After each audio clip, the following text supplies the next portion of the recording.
Hi guys या इकडे.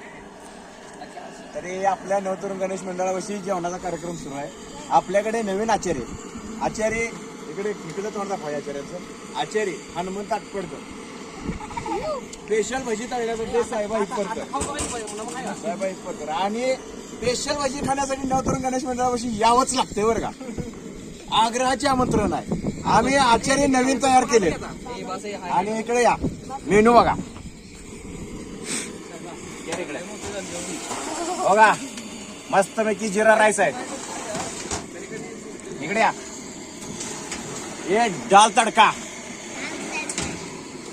आणि ह्याच्यात आहे वांग्याचं भरीत घट्ट भाजी आणि इथं भजी तळायची चालू आहेत. आतमध्ये पापड ठेवलेत गणपती मंदिरा पुढे आणि फ्रीज मध्ये श्रीखंड आहे. बाया चपात्या लाटायला लागलेल्या आणि जेवण करायला ठीक 4 वाजता यावं लागतं.